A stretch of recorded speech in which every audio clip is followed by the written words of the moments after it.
Boa tarde, juventude. Boa tarde. Como a Marielle disse, meu nome é Lara.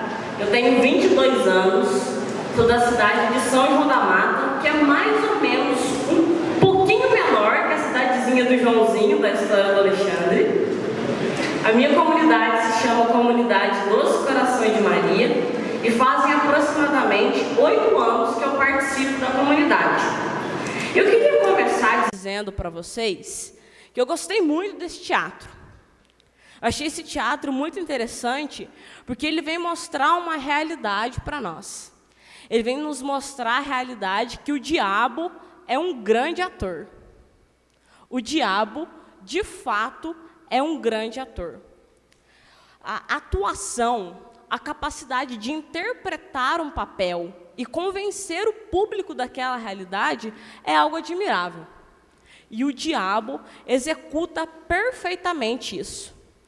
Ele interpreta um papel, se passando por nosso amigo, se passando por uma pessoa que está interessada no nosso bem, e com isso ele nos leva para o principal objetivo dele, que foi bem retratado nesse teatro, que é a nossa condenação, que é a nossa morte. Ele faz isso através do pecado. E é esse o tema que nós vamos partilhar nessa tarde, o pecado.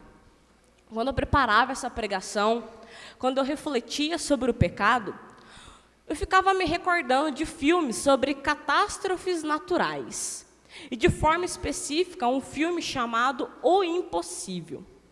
Esses filmes de catástrofes naturais, de forma específica, esse filme O Impossível, eles começam retratando a vida das personagens daquele filme. Nesse filme Impossível, é contada a história de uma família. Começa passando a família lá no resort na Tailândia. Um pai, uma mãe e os 3 filhos. Eles estavam numa piscina, todos muito alegres, muito felizes, e de repente eles olham para o horizonte. E quando eles olham para o horizonte, vem sobre eles um grande tsunami. E aquele tsunami vai arrebentar com o resort, aquele tsunami vai arrebentar com aquela família. E eu me recordava desse filme quando eu pensava sobre o pecado, porque é justamente isso que o pecado faz. Nós estávamos na presença de Deus, como essa família estava, nós estávamos felizes, realizados, plenos, e então veio sobre nós um tsunami chamado pecado. E esse tsunami veio para arrebentar, veio para destruir toda a felicidade, toda a paz, toda a alegria, toda a realização que nós tínhamos com Deus. E é sobre esse pecado, sobre o que é esse pecado e as consequências dele na nossa vida, que nós vamos partilhar. Para isso, eu quero convidar você a abrir sua Bíblia em Gênesis 3:1. Gênesis 3:1.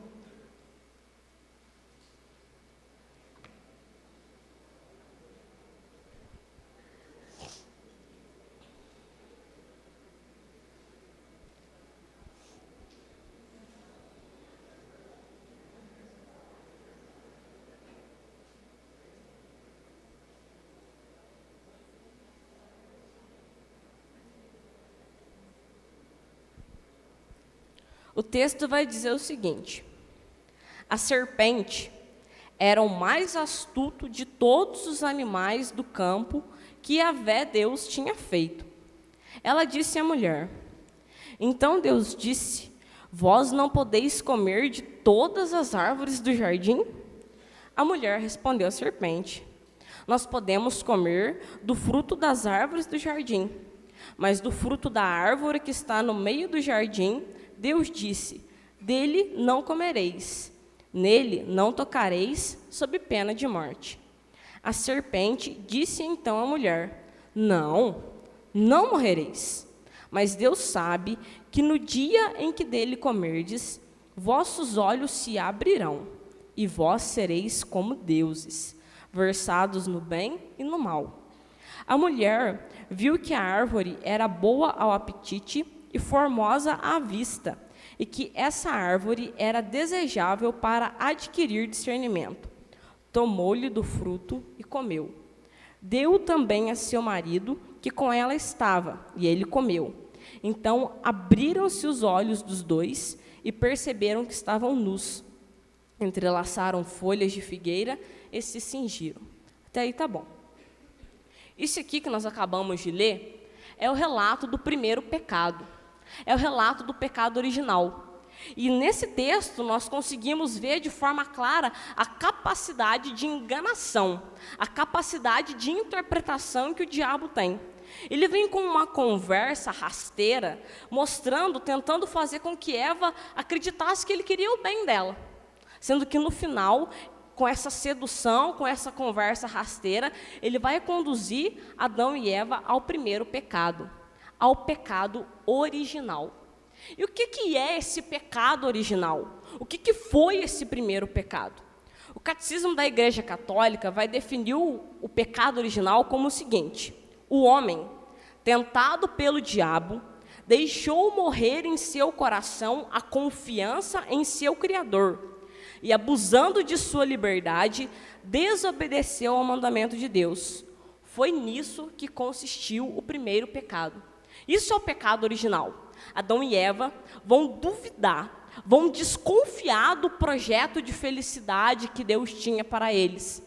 E desconfiando desse projeto, eles desobedecem a Deus e comem do fruto proibido. Isso foi o primeiro pecado. Adão e Eva que desconfiam e desobedecem a Deus comendo do fruto proibido.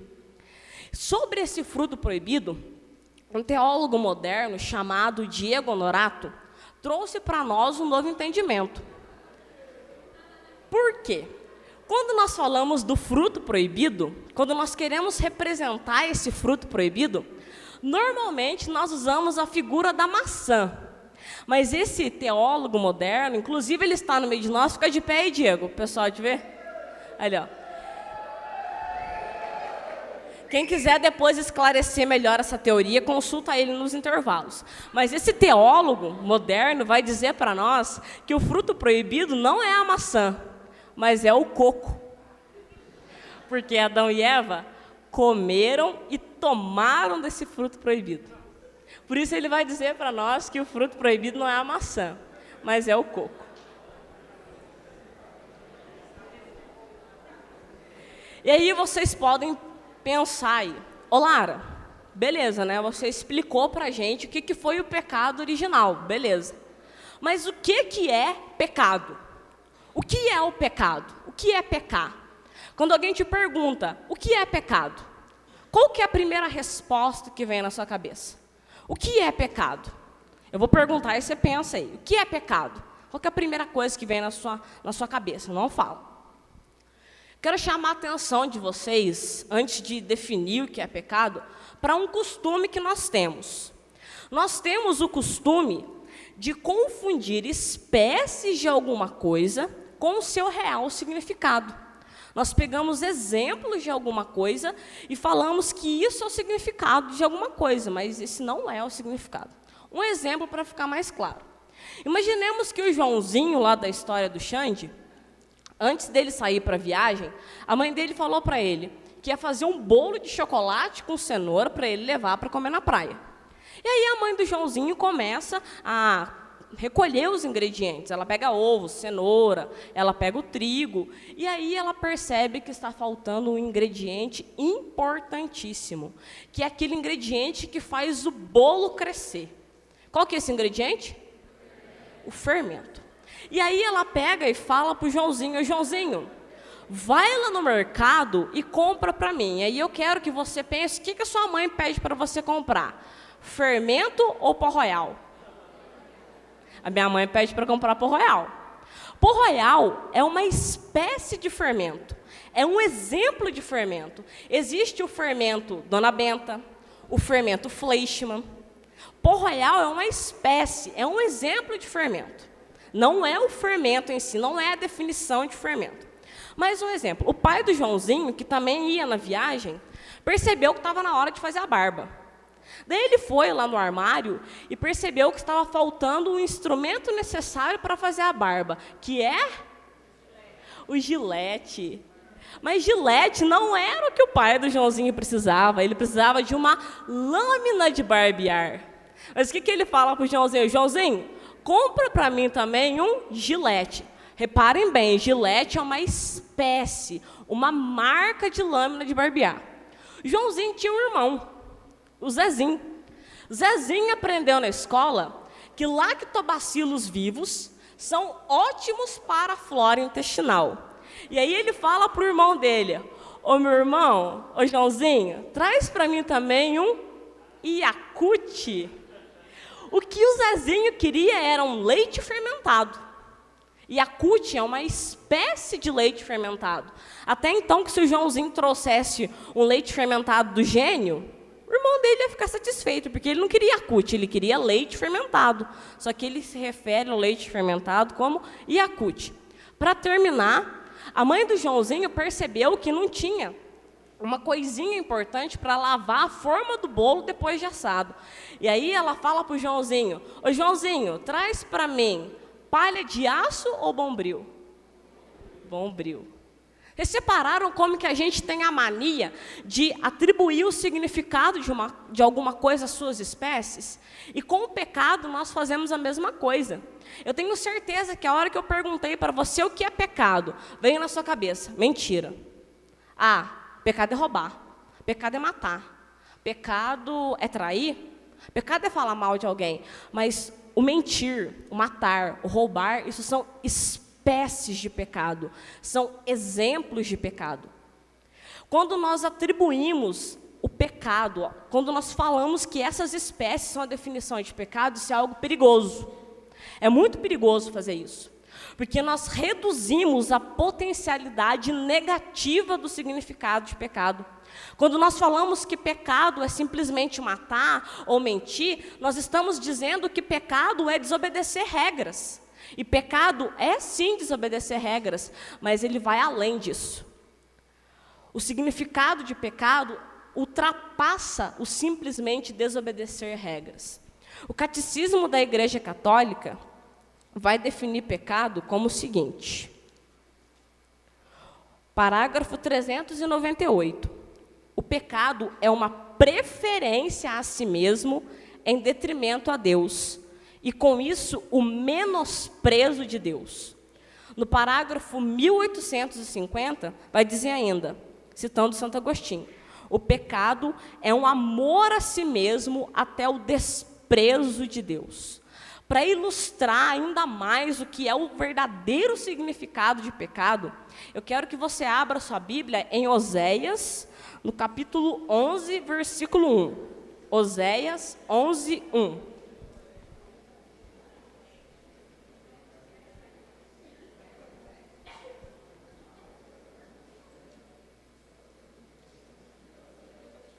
Oséias está depois de Ezequiel e antes de Joel.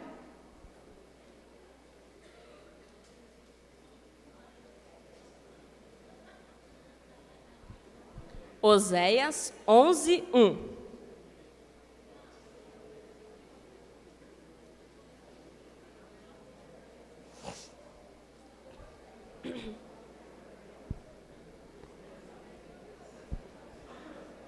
O texto diz o seguinte: quando Israel era menino, eu o amei, e do Egito chamei meu filho. Mas quanto mais os chamavam, tanto mais eles se afastavam de mim. Eles sacrificavam aos Baais e queimavam incenso aos ídolos. Fui eu, contudo, quem ensinou Efraim a caminhar. Eu os tomei pelos braços, mas não reconheceram que eu cuidava deles. Com vínculos humanos eu os atraía, com laços de amor.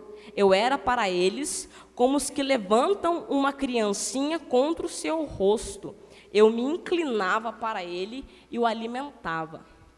O pecado, meus irmãos, o verdadeiro significado de pecado consiste nisso: um Deus que vem até nós, um Deus que nos ama, e nós, por nossa livre escolha, que recusamos esse amor de Deus.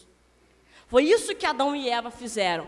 Eles desconfiaram e recusaram o projeto, o amor de Deus.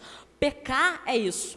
Todas as vezes que nós cometemos uma espécie de pecado, que nós mentimos, que nós falamos mal de alguém, é essa operação mental que nós realizamos. Nós preferimos a nós mesmos, preferimos o nosso ideal, preferimos a nossa inteligência, preferimos a nossa vontade e recusamos a Deus. Damos uma bicuda no peito de Deus. Isso é pecado. A definição clara de pecado é isso. É uma bicuda que nós damos no peito de Deus. Nós ignoramos, nós recusamos o amor de Deus. E eu quero ressaltar para você que pecar não é uma decisão inteligente. O pecado não é algo inteligente. Eu nunca fui boa para correr. Nunca fui boa para correr. Quando eu comecei na comunidade, o coordenador do meu grupo me proibiu de correr, porque eu corria e caía, corria e caía, corria e caía. E isso é desde o prezinho. Desde o prezinho, eu corria e caía, corria e caía. Caí lá no acampamento, né? Sempre caía. E minha professora, sabendo disso, ela ficava me vigiando, porque ela me conhecia, ela sabia que se eu corresse, eu ia cair. Só que tinha um problema. No pré-de-5, eu me apaixonei. Quando eu tinha 5 anos, eu me apaixonei por um menininho que chamava Gustavo. E o Gustavo, ele era o amor da minha vida, só que era aquele amor platônico, né? Não era correspondido, também não tinha coragem de contar para ele. Então, tudo que eu queria era ficar perto do Gustavo, e o Gustavo era corredor. Estão vendo que coisa complicada? O Gustavo corria para lá, e eu tentando correr atrás. Não me esqueço de um dia em que minha professora viu que eu estava correndo atrás do Gustavo, e ela falou assim: Lara, para de correr, eu te conheço, eu sei que você vai cair. Ela não queria me impedir de estar perto do Gustavo, ela só estava preocupada de eu me machucar. E eu falei para ela: não, tia, eu tenho que ficar perto do Gustavo. Não deu 2 minutos. Voltei tudo esfacelada. Ali eu estava arranhada pela ponta do nariz, eu estava machucada. Por que eu contei essa história para vocês? Porque o pecado é isso. A minha professora tinha ficado 1 ano comigo e sabia que eu corria e caía. Deus te criou, Deus me criou. Ele sabe o que é bom para você, Ele sabe o que é bom para mim. E quando nós preferimos a nossa vontade à vontade de Deus, por certo, o resultado vai ser grandes machucados em nosso coração. Eu me espatifei toda, porque eu não escutei a voz da minha professora, que só queria o meu bem. Imagina só o que acontece conosco quando nós recusamos a voz de Deus para ouvir a nossa voz. Quando nós preferimos a nossa vontade à vontade de Deus. Isso é o pecado, uma decisão que não é uma decisão inteligente. Esse pecado, quando ele entra na história da humanidade, quando ele entra na nossa história, ele traz para nós uma série de consequências negativas.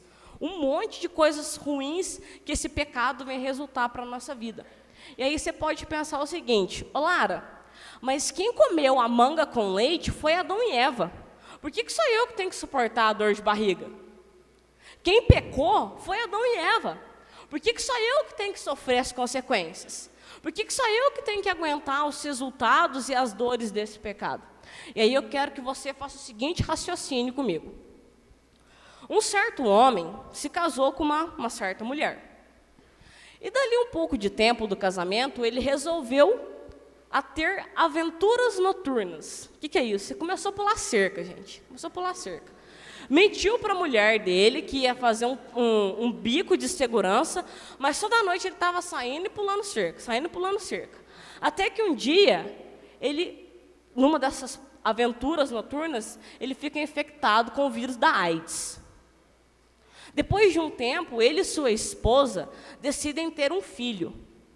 E quando eles têm essa criança nasce infectada pelo vírus da AIDS. E essa criança, que não tinha nada a ver com o pecado do seu pai, vai suportar as consequências. É o mesmo raciocínio. Adão e Eva foram nossos primeiros pais. E existe uma solidariedade no gênero humano. O pecado, ele é transmitido por propagação. E por isso somos nós também suportamos essas consequências do pecado. Mesmo não estando lá, mesmo não estando lá junto com Adão e Eva, nós também suportamos essas consequências. Eu trouxe para nós refletirmos aqui hoje 4 consequências do pecado que foram produzidas na vida de Adão e Eva e que se produzem até hoje na nossa vida. A primeira consequência é a perda da santidade original. A perda da santidade original. Ô Lara, o que é isso? A palavra de Deus vai nos dizer que Adão e Eva caminhavam com Deus pelo jardim do Éden. Adão e Eva, o homem, tinha um relacionamento com Deus, um relacionamento profundo de amizade e de comunhão com Deus. Existia um relacionamento, uma amizade. E quando o pecado entra na história do homem, ocorre um rompimento nessa amizade, ocorre um rompimento nesse relacionamento. Pega aí, volta lá no texto que a gente abriu, Gênesis 3, mas agora no versículo 8. Gênesis 3, 8.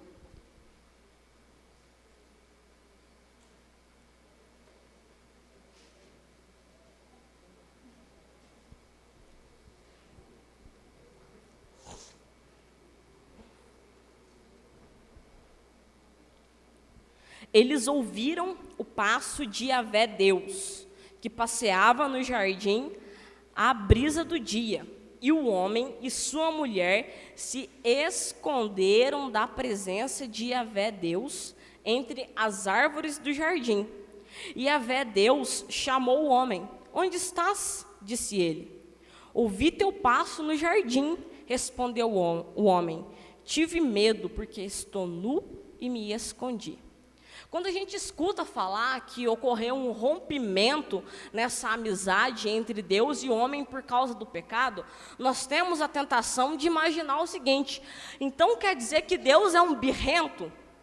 Que só porque o homem pecou, Deus não quis mais ser amigo do homem? Mas por esse texto nós vemos que essa separação, esse rompimento no relacionamento não acontece por parte de Deus, mas por parte do homem.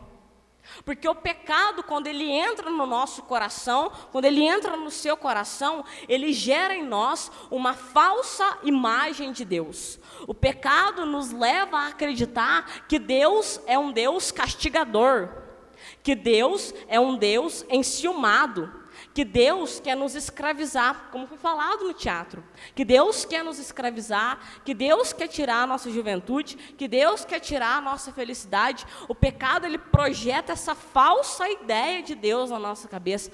O pecado ativa em nós o modo 3 macaquinhos. Vocês já viram o macaquinho? O pecado ativa esse modo 3 macaquinhos em nós. Nós ficamos surdos, cegos e insensíveis a Deus. Insensíveis a Deus. E por isso, ocorre na nossa vida aquilo que o Newton falou, uma grande falta de sentido. Nós fomos criados para Deus, para ter um relacionamento de amizade com Deus. O pecado endurece o nosso coração a Deus, a ponto de fugirmos de Deus. Logo, nós fugimos do sentido da nossa vida e caímos num grande vazio existencial. Por isso, se a sua vida está sem sentido, repare bem, pode ter um pecado aí dentro. Pode ter um pecado dentro do seu coração.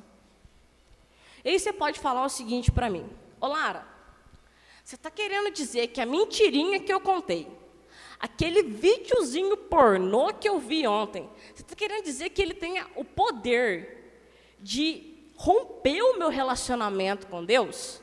Que ele tem o poder de fazer com que eu pare de me relacionar com Deus? E aí eu chamo a sua atenção para 2 classificações de pecado. Existe o pecado mortal, que é aquele pecado que mata a caridade. O pecado mortal é aquele pecado praticado com uma livre consciência. Você escolhe praticar, você quer praticar, e você pratica ele contra uma matéria grave. Essa matéria grave são os 10 mandamentos. Quando nós praticamos esse pecado mortal, ocorre um rompimento imediato do relacionamento com Deus. O nosso coração vira uma grande pedra. Nós não conseguimos mais perceber, ouvir ou ver a presença de Deus em nossa vida. Um exemplo de pecado mortal é alguém que te fez algo e você nutre no seu coração um grande ódio por aquela pessoa, você decide matar e você mata ela. Isso é um exemplo de pecado mortal. E existe o pecado venial, que eu acho que é o mais corriqueiro no nosso meio. O pecado venial é aquele intitulado como pecadinho, mas que na verdade é ruim do mesmo jeito. Porque o pecado venial, ele não mata a caridade, mas ele vai ferindo a caridade aos poucos. Vai ferindo a caridade aos poucos. E aí, quando você pega um grãozinho de areia e você coloca ele numa balança, não pesa nada. Mas se você junta um punhado de grão de areia, se você junta um saco de grão de areia e põe, vai pesar. É a mesma coisa que o pecado venial. Quanto mais pecadinhos nós vamos cometendo, mais longe de Deus nós vamos ficando. Mais longe desse relacionamento com Deus nós vamos ficando. É como se a gente fosse construindo camadas de um muro que vai nos deixar longe desse relacionamento, essa experiência de amizade com Deus. Essa é a primeira consequência do pecado, um rompimento no nosso relacionamento, na nossa amizade com Deus. A segunda consequência é a perda da justiça original. E aí eu quero que você continue lendo comigo aí no versículo 11, de Gênesis mesmo, Gênesis 3, 11.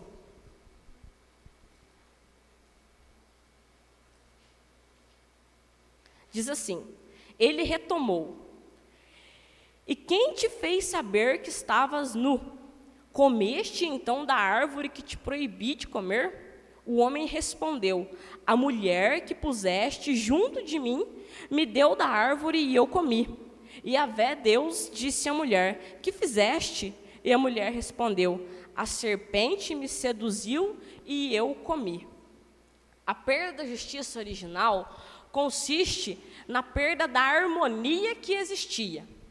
O homem tinha uma plena harmonia consigo mesmo, com a criação e com Deus. Existia uma grande organização, existia uma harmonia, não existia briga entre o homem e a mulher, ninguém colocava fogo na Amazônia antes do pecado original. Porque o homem e a natureza conviviam harmonicamente, existia uma grande harmonia, não existia um desejo de ganância, o nosso espírito governava os desejos da nossa carne. E quando o pecado original entra na história da humanidade, essa harmonia é desfeita e vivemos na desordem que existe hoje em dia. Sabe aquela frase que o seu amiguinho falou um dia na escola para a tia? Ô tia, foi ele! A razão dessa frase é isso aqui, ó. Pecado original. As brigas, as contendas que existem na nossa casa, na nossa realidade, na sua vida. Se a tua família está uma bagunça, se a tua família está uma zona, todo mundo brigando, querendo matar o outro, a razão disso é o pecado, porque o pecado acabou com a harmonia que existia entre os homens, entre o homem consigo mesmo e entre o homem com Deus. A terceira consequência que esse pecado traz para a nossa história, traz para a vida do homem, é a concupiscência. Eu sempre tinha um questionamento comigo, porque na catequese me ensinaram que depois que Jesus Cristo morreu na cruz e eu fui batizada, o pecado original foi lavado do meu coração. Mas eu ficava me questionando, se Jesus morreu, fui batizada, por que eu ainda peco? Se o pecado original já foi lavado do meu coração, por que eu ainda peco? Por que ainda existe pecado? Porque as pessoas ainda pecam. E aí, eu fui entender o que era concupiscência.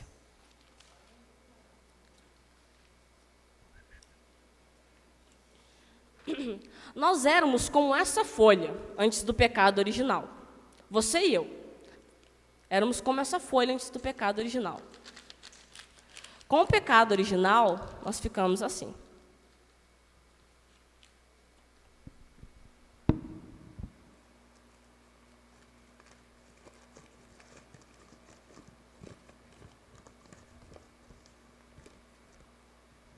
Com o sacrifício de Jesus Cristo na cruz e o sacramento do batismo, nós ficamos assim. Nós retornamos a ser o que éramos, mas continuamos com marcas. Essas marcas são a concupiscência. A concupiscência são cicatrizes que o pecado deixa em nós. E cicatriz é algo que só é retirado, só sai do nosso corpo com cirurgia plástica. E o nome dessa cirurgia plástica é vida de santidade. Sobre essa vida a gente vai ver amanhã. Mas a concupiscência são essas marcas produzidas em nós, essas marcas que nos dão uma tendência ao pecado, essas marcas que nos levam a uma inclinação ao pecado. É por isso que São Paulo vai dizer: não faço o bem que quero, mas o mal que não quero. Você já deve ter passado por essa realidade. Você não querendo fazer algo ruim, vai lá e... ai, eu não acredito que eu fiz aquilo. Ou você querendo fazer algo bom, ai, eu não acredito que eu não consegui fazer aquilo. Nós temos essa inclinação ao pecado. Nós temos essa fraqueza de vontade. A concupiscência gera em nós uma desordem nos nossos desejos. Nos leva a uma inclinação, a um desejo desordenado, semelhante a um gado indomável. Eu falei para vocês que eu não sou boa para corrida, mas eu gosto de caminhar. Certa vez, estava eu e uma amiga minha caminhando no bairro rural lá da minha cidade. E, de repente, nós avistamos uma vaca, uma novilha. Era uma novilha, não era vaca ainda. E aí, eu olhei para aquela novilha olhou para mim, eu falei para minha amiga: e aí? Ela falou assim: não, Lara, vamos continuar que não tem problema nenhum. E a gente continuou. Passamos perto de uma novilha, de repente, tinha outra novilha. E a hora que aquela novilha olhou para mim, ela saiu correndo. Eu fiquei feliz por um lado e triste pelo outro. Feliz porque eu não tomei uma cabeçada. E triste porque daí eu percebi que já era hora de ir no cabeleireiro. Aquela novilha saiu correndo. E eu e minha amiga continuamos caminhando. Quando vi, ela volta. E no que ela volta, gente, eu pensei que ia ser o fim da minha vida. Porque ela parou bem de frente comigo e ficou olhando para mim e minha amiga do lado.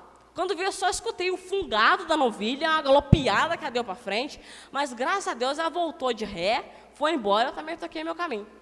Mas a concupiscência, ela é como essa novilha indomável.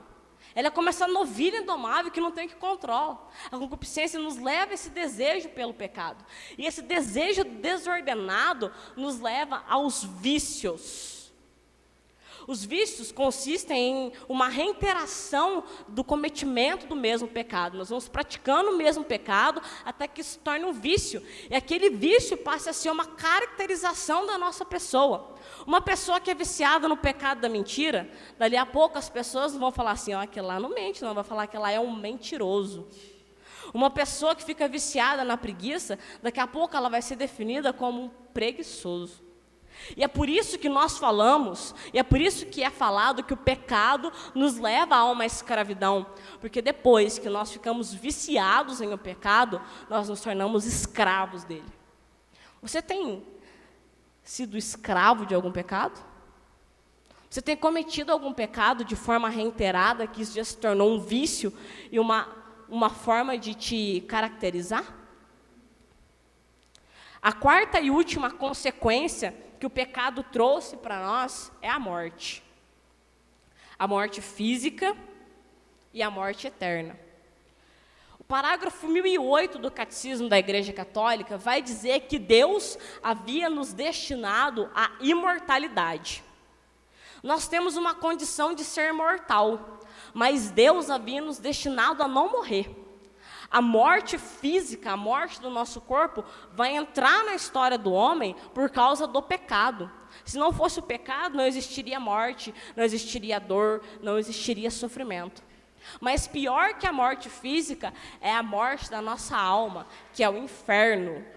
Pessoal, o inferno existe. No teatro foi falado: Deus é misericordioso, mas Deus não é bobo. E Ele sabe a intenção do nosso coração. O inferno existe, ele é uma realidade, e se nós não nos arrependermos dos nossos pecados, nós temos grandes chances de ir para lá. Não podemos estar unidos a Deus se não fizermos livremente a opção de amá-lo. Mas não podemos amar a Deus se pecamos gravemente contra Ele, contra o nosso próximo e contra nós mesmos. Morrer em pecado mortal, sem ter se arrependido dele e sem acolher o amor misericordioso de Deus, significa ficar separado do Todo-Poderoso para sempre, por nossa própria opção livre. E é este o estado de autoexclusão definitiva da comunhão com Deus e com os bem-aventurados que se designa com a palavra inferno. O nosso pecado nos leva para o inferno. E esse é o objetivo do diabo. Esse é o objetivo do diabo quando ele nos seduz ao pecado, nos conduzir para o seu reino, para o inferno. Meus irmãos, o pecado é essa recusa ao amor de Deus. Nós preferimos a nossa vontade, preferimos a nossa vida e recusamos a Deus. Menosprezamos o projeto, menosprezamos o amor, menosprezamos a presença de Deus. Esse pecado produz em nós várias consequências. Eu enumerei 4 para vocês aqui. A perca de um relacionamento com Deus, a perca da justiça, que é a harmonia, uma vida de escravidão sem sentido, a morte, a concupiscência no nosso coração, a concupiscência na nossa vida. E para encerrar, eu queria contar uma última história para vocês. Uma águia botou um ovo em cima de uma colina. E esse ovo rolou, até que caiu no ninho de uma galinha. E essa galinha ficou surpresa com o tamanho do ovo, mas chocou aquele ovo. Passado um tempo, aquele filhote de águia nasceu. E aquele filhote de águia, aquela águia que podia ganhar o céu, estava ciscando nas suas misérias. Até que um dia o dono daquela galinha percebeu que aquilo não era um pintinho, mas era uma águia. E pouco a pouco ele foi impulsionando aquela águia a voar. Até que um dia ele jogou e aquela águia foi embora. Você não foi feito para ficar ciscando as misérias dos seus pecados.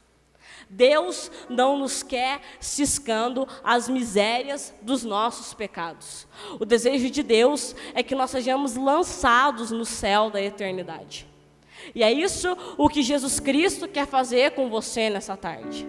Jesus Cristo quer tocar o seu coração, quer purificar o seu coração dos seus pecados, quer tirar você de toda essa miséria que o pecado nos obriga a viver, quer tirar você dessa vida sem sentido, dessa vida de escravidão e te inserir em uma nova vida. Mas para isso nós precisamos querer, nós precisamos deixar.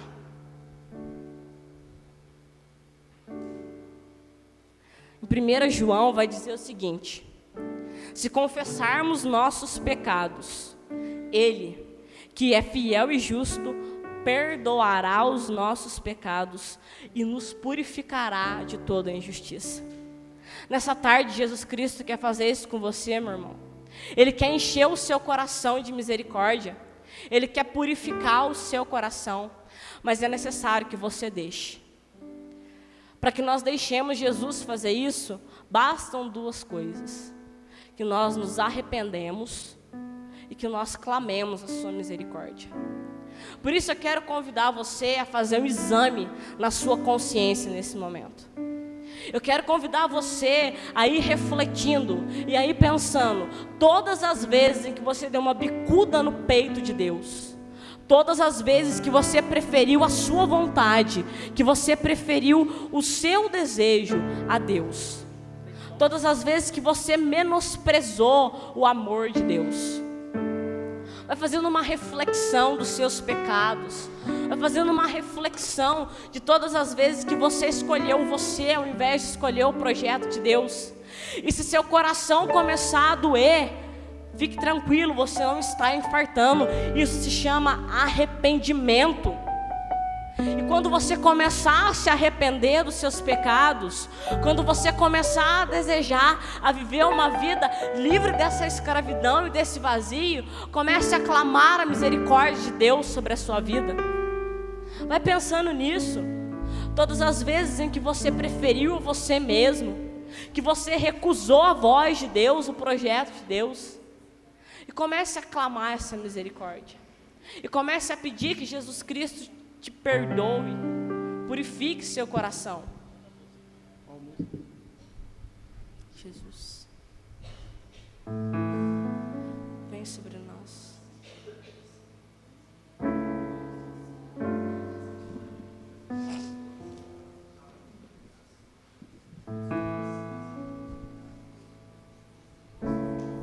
Vamos fazer um momento de reflexão da nossa vida. Nossa irmã deixou muito claro que todos nós somos pecadores, que que todos nós precisamos de arrependimento, de contrição. Nesse momento, deixe que o Espírito Santo ilumine a sua vida. Deixe Ele mostrar que o pecado é nocivo à nossa vida.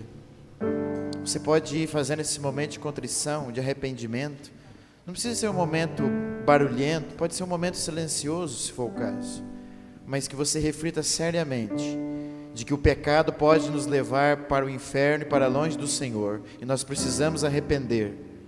Mas não por medo, mas porque Deus é misericórdia. Por isso, Senhor, escuta o nosso clamor. Escuta o clamor do teu povo, desses jovens, Senhor Jesus, que estão aqui. Nós temos muitos pecados, Senhor. Aliás, somos pecadores, mas a tua misericórdia é maior. Por isso nós nos dobramos diante de vós. Tende piedade de nós, Senhor. À medida que você for sentindo a necessidade, o Espírito tocar em seu coração, vai dizendo: piedade, Senhor, misericórdia. Como diz o Salmo, misericórdia, Senhor, tem piedade de mim. Na imensidão do vosso amor purificai-me, lavai-me por inteiro, Senhor. Tem misericórdia de nós. Tem piedade, Senhor Jesus. Nós te pedimos o perdão. Nós te pedimos o perdão de nossos pecados, de todos os pecados, de tudo aquilo que afastou de ti, das negações da tua vontade, de não ouvir a tua voz. Tem piedade de nós, Senhor. Tem piedade de nós. Coloque a mão sobre o seu coração. Permita que o Espírito Santo te convença da realidade do pecado. Permita que Deus te mostre, como aquela professora mostrou para Lara, de que situações terríveis o pecado pode nos trazer. Vem nos convencer, Senhor Jesus. Vem nos convencer, Senhor Jesus.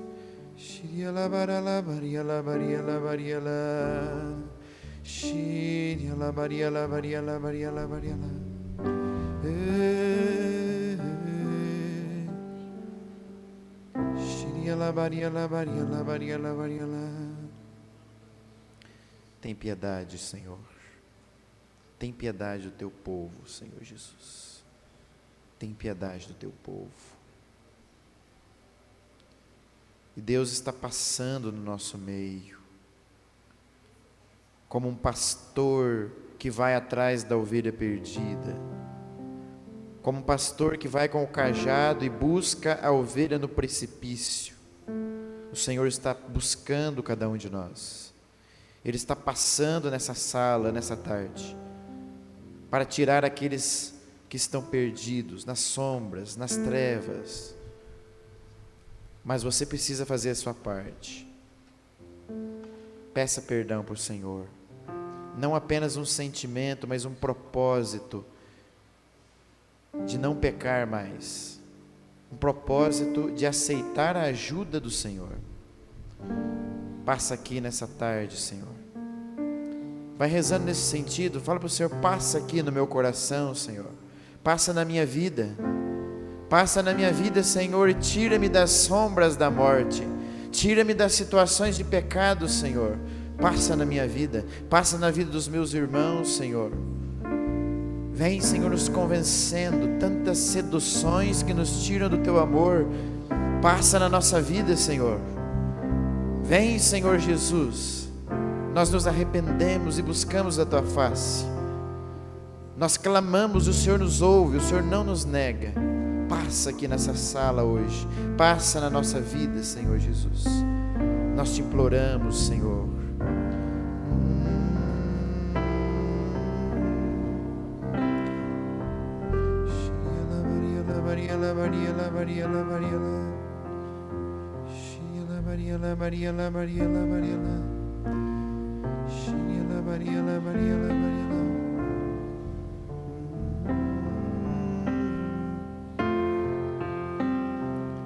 Santo é o teu nome. Santo é o teu nome. Já diz a palavra que Deus pega os nossos pecados e joga no fundo do abismo, no fundo do mar. Ele esquece os nossos pecados porque nos ama e dá-nos a chance de continuar. Que fique aqui nessa sala situações de pecado, pecado das mais diversas espécies. Fique aqui nessa sala, permaneça aqui. Pecados que atacam a nossa juventude, principalmente nessa fase que nós temos, pecados contra a castidade, pecados contra o outro, pecados relacionados ao ódio contra o irmão, nos relacionamentos, pecados de ofensa, de maledicência, pecados diversos nesse tipo, pecados de insatisfação com Deus, com o outro. Senhor, tem piedade de nós. Agora não mais cabisbaixo, mas vai ficando de pé. Faça a sua parte, num ato de pedir ajuda para o Senhor. Vamos cantar essa música. Nós não temos nada de interessante para oferecer para o Senhor, mas Ele recebe o nosso nada. Ele refaz a morada e vem habitar de novo na nossa vida. É isso que o Senhor faz. Ele é o divino lixeiro que pega o nosso nada, a nossa miséria, e dá-nos a graça de prosseguir. Quem sabe canta essa música que possa ajudar nesse momento de penitência, de perdão.